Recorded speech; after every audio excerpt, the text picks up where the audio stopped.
because I lost my job. I lost my apartment. I had to move back home to live with my parents.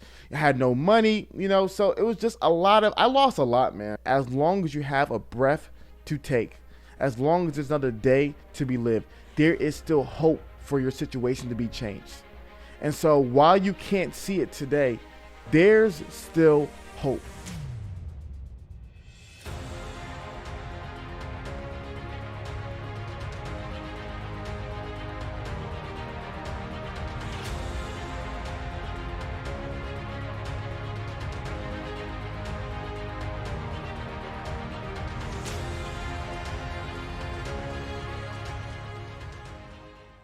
Hello everybody, thank you for checking out this video. For everyone that just came over from the Roommates podcast, I appreciate your support and your love.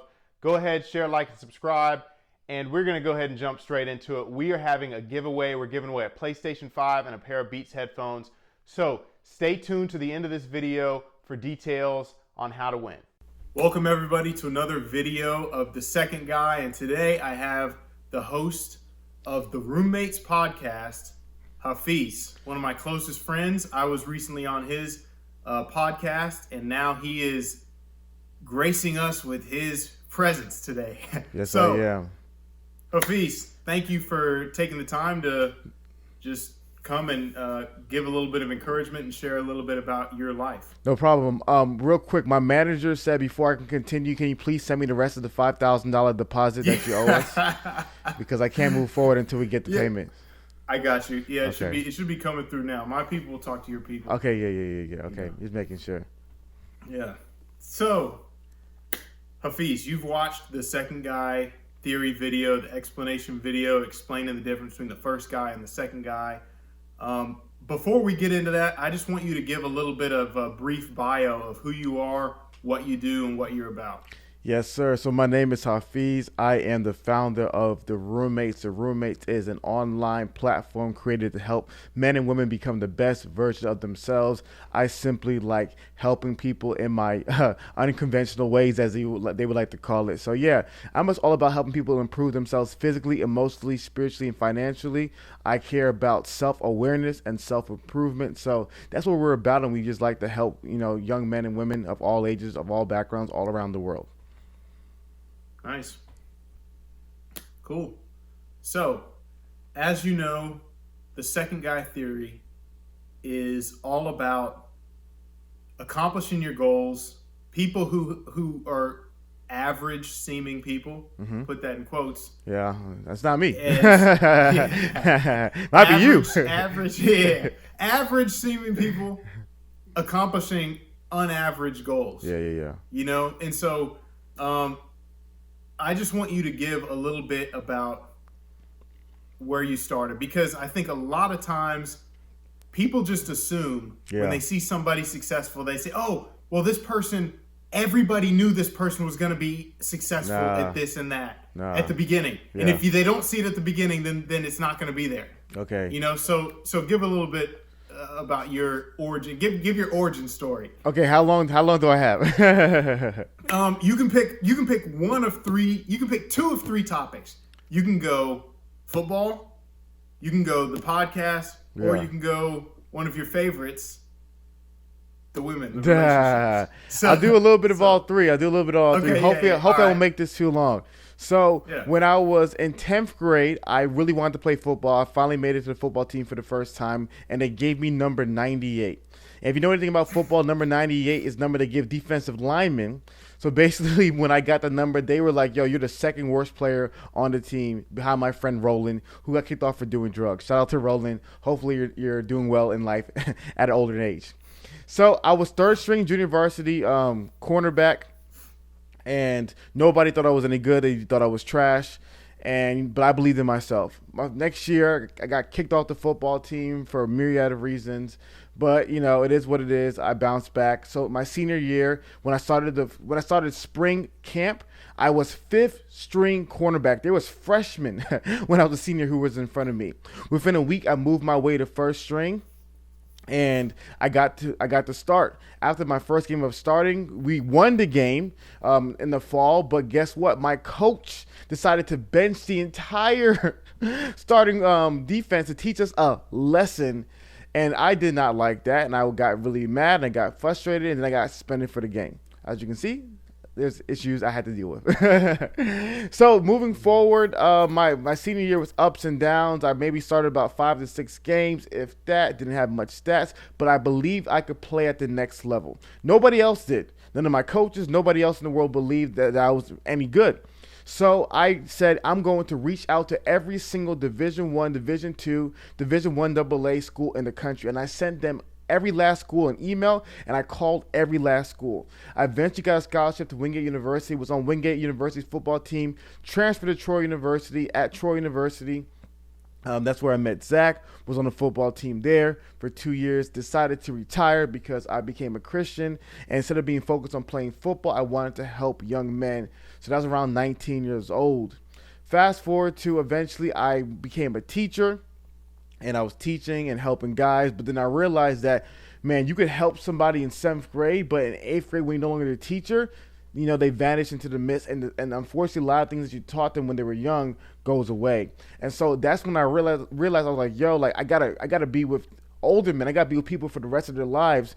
So I decided to move to Houston, as well as, you know, pursue a girl who I was interested at the time. And so when I moved to Houston, I met Chris. I drove to his house, and, you know, I was talking with him the first night we've met. It was me, Chris, my homie Sam, and we were having some great conversations. I was like, yo, man, these conversations are awesome. They're amazing. I feel like a lot of young men should be able to listen to this, and they'll benefit from this as well. Let's create a podcast. And in January 2017, we started the Roommates podcast, and it was ups and it was downs. There's many moments that we decided to quit. But 4 years later, by God's grace, we have over 200,000 subscribers, men, women of all ages and ethnicities all around the world. And so, yeah, so that's just a bit elevator pitch synopsis of my elevator story. Elevator pitch. You know I like to tell long-winded stories. Yeah. Hey, we're up to the, what'd you say when I was on yours? We're up to the 90th floor. We're up to 25th floor. Yeah. Okay. So, were there any aspects from the second guy theory video that you applied to your life to get to where you're at now? Not necessarily because you watched the video. Yeah, you know, I feel like it wasn't me. I think it was God, if I'm being honest. Because I never got any girls. So I feel like God didn't allow me to have distractions. I promise you, one day I would like to write a book called One Woman's Trash. That's what I like the title of the book, because it's just like, and the subtitles is Another Woman's Treasure, right? So it's the idea that when I was younger, so many girls did not want me. They just threw me to the side. I have so many stories of girls who would talk to me. We would set up dates. I had this one girl who actually flew to Houston to come see me, and then they would never talk to me. They would never see me. Like, somehow, every single time, it would not materialize. So I felt like the natural distractions that would come from all the women that I wanted, I never got them. And so, unfortunately, I feel like... well, fortunately for me, I feel like that's what really helped me in life, because I was alone, man. I didn't have my first girlfriend until I was 29 years old. 28, 29, one of the two. So I was alone for most of my life. And so I feel like that really helped me lock in to be able to really pursue my dreams, whatever those dreams would be. Okay, so where do you think... So you think it would have been harder if you would have had access to some of those distractions? All right, Zach, 2010, Troy University. We were, we just met. It was a spring. Do you remember that girl I really wanted? You know what I'm talking about? Remember her? Yep. What would have happened if she would have wanted me back? What would have happened if she was interested in me? Man, you guys, you'd probably have about 4 kids. I would have married her. Hands down, I would have married her. That girl was amazing. She's still an amazing woman. I would have married that girl with ease. Think about that. If I would have married that girl at 21, 22 years old, all the stories, all the experiences, all the things I've learned, would they still be here today? Probably not, no. Exactly. So I feel like, yeah, you're 100% right. If I definitely would have, I'm not saying, like I said, for clarity, I'm not saying women are a distraction. I'm not saying women are bad people. I'm saying in my situation, especially some of the, most of the women, they weren't even like women I would consider marrying. You know, they were just, you know, things I just wanted to, you know, enjoy. Lord forgive me. But yeah, so I definitely feel like, man, I don't even know who I would be, because I just know most of my stories that resonate with a lot of young men wouldn't be here today. Mm-hmm. And one thing we try to emphasize in this brand and that we're building is we see that there's a lot of brands out there, there's a lot of people, there's a lot of pages out there that will talk about the almost like the glamour and the pageantry of the grind. Yeah. You know what I mean? Like it's trendy right now. Yeah. You know, and I think that when you're not authentic about it, when people aren't authentic and really getting into the deep mess of where they were at their low points and things like that, you're really leaving a lot of these people high and dry when they're trying to accomplish their goals, because when they get to those situations where they're feeling the real dirt, grime, there's nothing pretty about it. There's nothing Instagram worthy to post about it. You know, like they think that something's wrong. Yeah. And so I know personally, because we've known each other for years. And we've been very close for years. But share with some of the people some of the lows that you had when it came to the podcast, because you are successful right now, and just give a little bit of that. Yeah. So when I moved to Houston in 2016, I was sleeping on Chris's couch. It wasn't like there was a room available for me, you know. Like I just decided the roommates was a literal. It was the roommates was the thing. There was 5 guys living in one house. It was a literal thing. It was 5 guys living in a house, and Chris calls this house a house of broken men. So yeah, there was definitely 5 guys living in this one house, and I was sleeping on the couch, you know, and it wasn't, you know, the most pleasant thing, but hey, I wanted to do it, you know. I got fired from 2 different jobs doing the show. And I had to actually, in order to pay my rent, it got to the point where I had to borrow money from my friends, which I actually just now paid one of them back a couple weeks ago from the rent I borrowed like 3 years back. And so, it was, there was a lot of different stories, you know.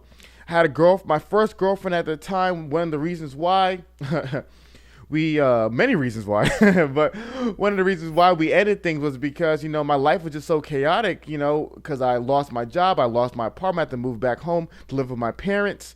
I had no money, you know, so it was just I lost a lot, man. I lost a lot. I remember there was a time, and I don't think I've ever told anybody this story before, but, you know, I remember I was talking to this one girl, and, you know, she kind of like really hurt me, and I was so saddened and like in pain, I couldn't sleep. I had to drive to Walmart and buy sleeping pills. Wow. So for like a week, I had to take sleeping pills just to go to sleep, because it was like the podcast was sucking, our life with girls was sucking, my job was sucking, and so yeah, man, it was a lot of dark moments, man. I mean, I can go on for days. I want to, you know, kill the vibe of the room, but it was a lot of dark, sad moments that I can remember. A lot of times I was crying. I cried a lot, you know, and like I said, you remember a lot of these moments, man, and so that's why I'm just so grateful to God for the opportunity where we're at now, because, man, I remember, I journal a lot. People know me, know I'm a you know, I used to be a writer, so I'm always journaling, bro. I got so much notebooks of literally these psalms of just me just crying and expressing why I'm so sad, and why can't I get this, and why is my life turning out like that, like seriously David-esque psalms. And so yeah, man, it wasn't easy, and like I said, even the growth that happened today, it was all by God's grace, because around March, when, you know, the podcast was being stagnant. I mean, people don't understand, when me and Chris took it into overdrive, when I drove to Indiana, we had this massive pod session where we recorded over like 75 different podcasts and individual videos. The podcast was actually going down. You know, the views were going down. The Patrons were going down. We were spiraling downward. And so yeah, man, I'm just grateful, man. I'm just like it's a gift. It's all a gift, bro.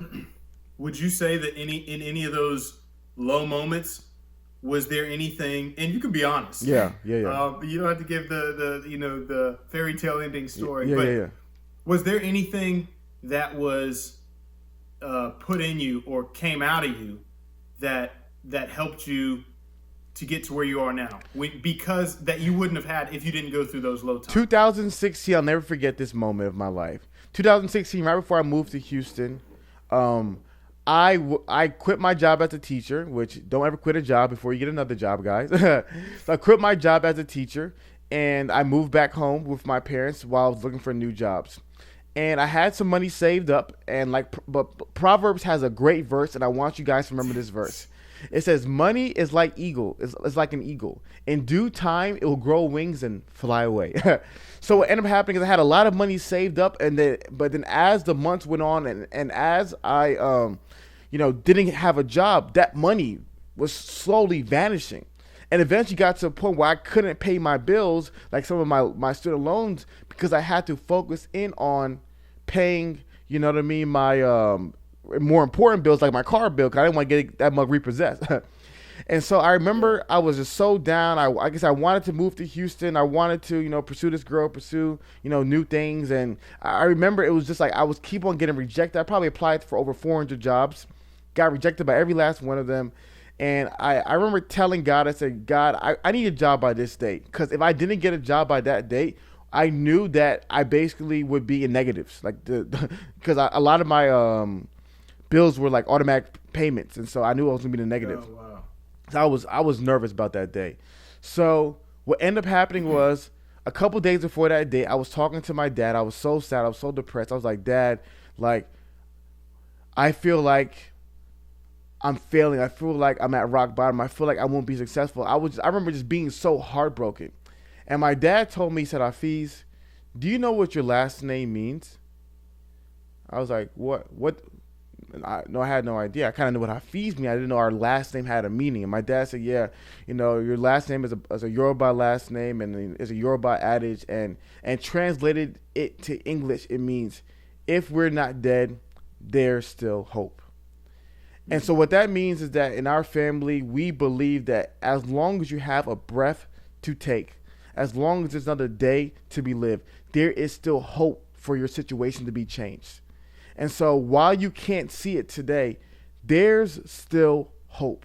Even if you lose all your money, there's still hope. Even if they repossess your car, there's still hope. Even if you're 35 years old and you're still in the same situation, there is still hope as long as you're still alive.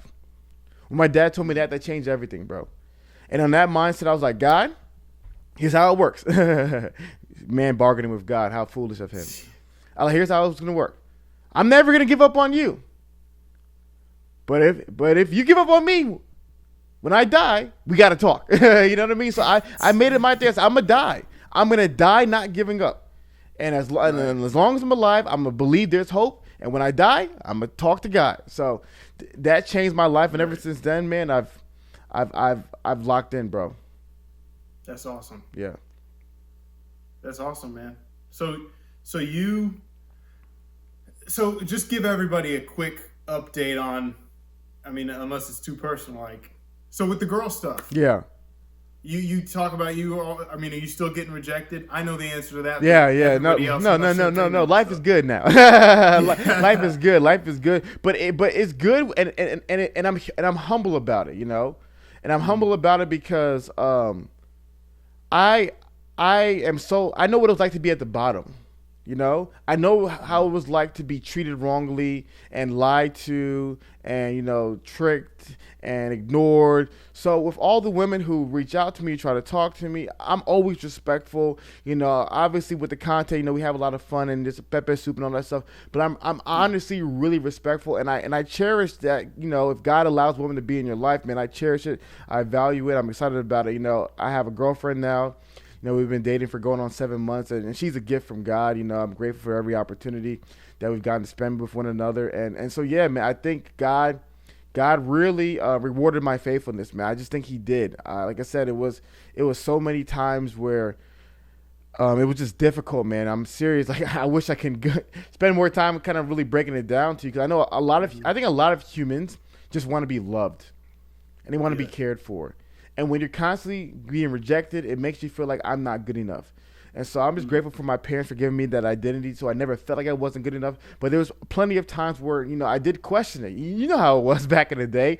Like I was always telling people, like, I didn't know that a girl was supposed to text you back in sooner than 4 hours. I thought 4-hour text back was normal. So yeah, man, it was one of those things where it was a process, man. And like I said, I have no arrogance. 'Cause I know, like, it's not like I'm still the same Hafeez now, So it's not like, oh, I'm a man. I'm still the same Hafeez I was when I was 19 and getting rejected. I still knew my worth and my value. And so I always want to encourage young men and women to never internalize the rejection, constantly improve yourself, level up, because, that's part of attraction, but never internalize rejection, because just because someone rejects you does not mean that you as an individual are not good enough. Right. And I think, just hearing your story, I guess the mantra that's resonated with me throughout it is just constantly humility comes before honor. Yeah.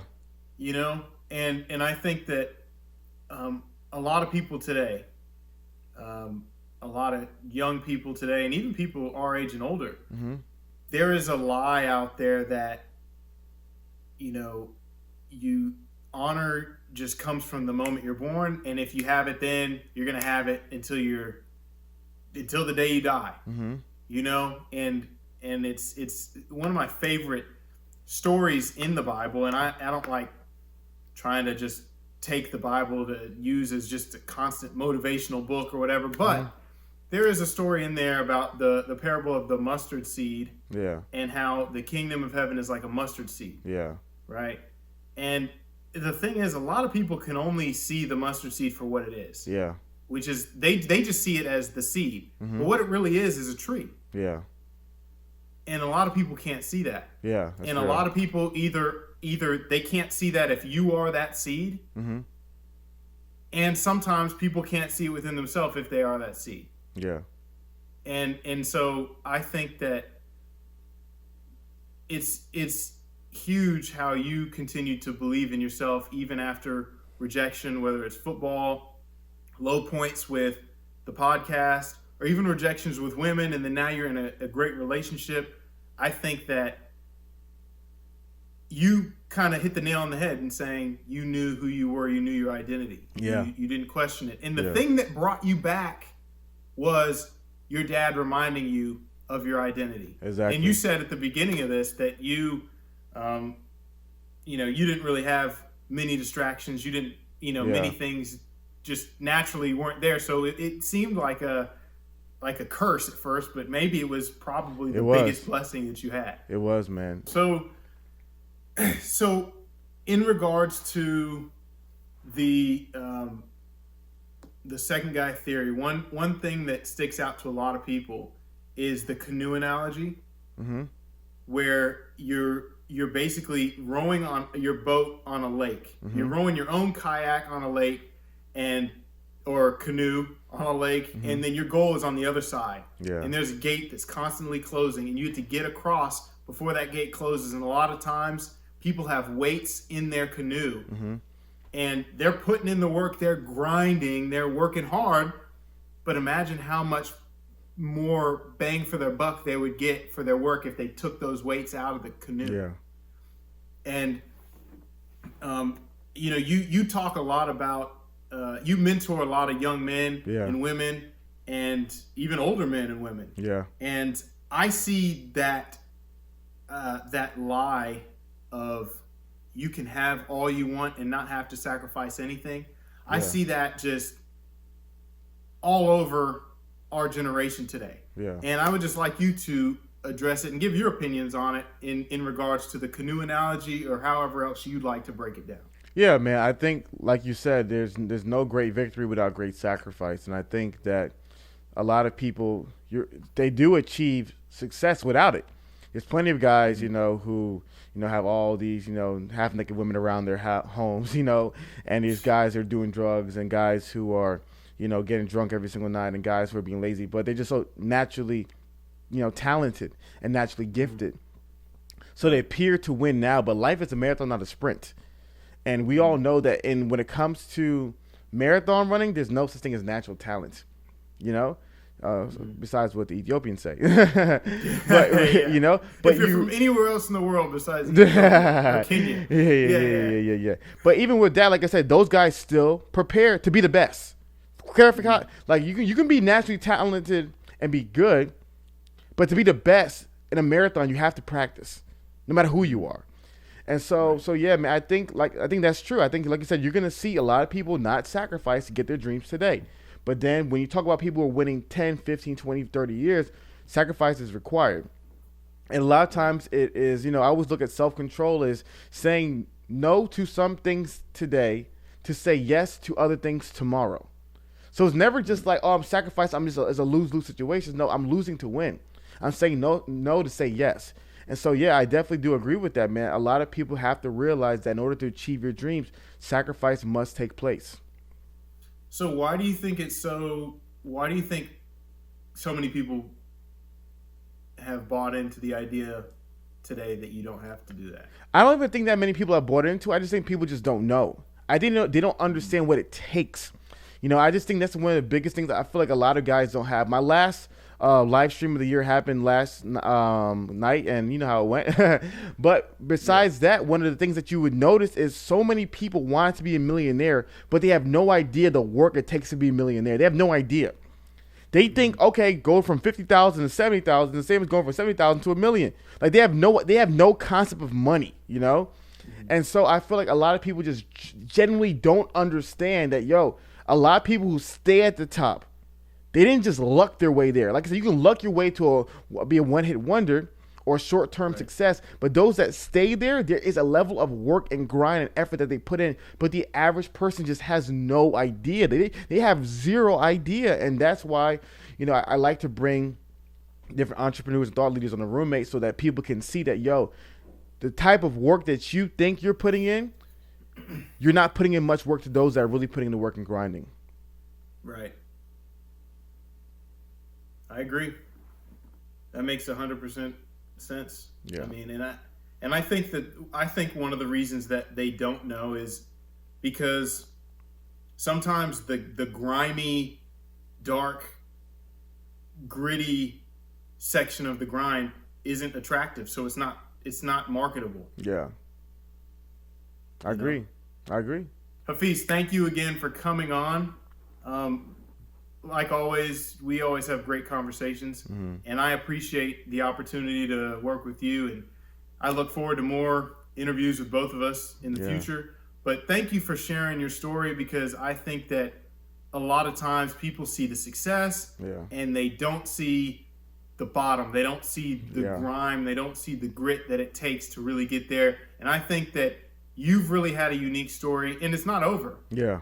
But I think you've had a unique story, and I really think that you're going to bless some people with this story that you've shared today. So thank you again for coming on, man. No problem. And like the biggest thing, like I always say, life is a marathon, not a sprint. And like you said, Zach, a lot of people don't know that my story started when I was 16 years old. After my senior year of football, well, I was 17 at that time, 16 when I was during the season, but 17 years old, my senior year on the football team. Nobody believed I could play college football. Nobody, none of my coaches, none of my teammates, nobody believed, but I did. And not only did I believe in myself, but I put in the work. I sent an email and called every single Division I, Division II, Division I AA school in the country. Nobody else was doing that at that time. I sent all of them out my film that I made myself, that I edited myself. That's where the story began. When I was 19 years old and I went to Troy University and then eventually at 20 when I retired from playing football, I retired because I was really passionate about helping young men. Zach remembers the young guys I was working with at that time. Yep. They did not care about what I had to say. I was pouring into them. I was trying to teach them. I was trying to encourage them. They did not care, right? They had no desire to listen, to learn. But I still loved them. I still poured into them. I still gave to them. Right? And all those things made me into who I am today. So, like I said, I wanted to make this episode short for Zach's sake, but there was so much that went on to where you guys are now seeing the quote unquote success, whatever that word means, of the roommates in 2020. going on 2021.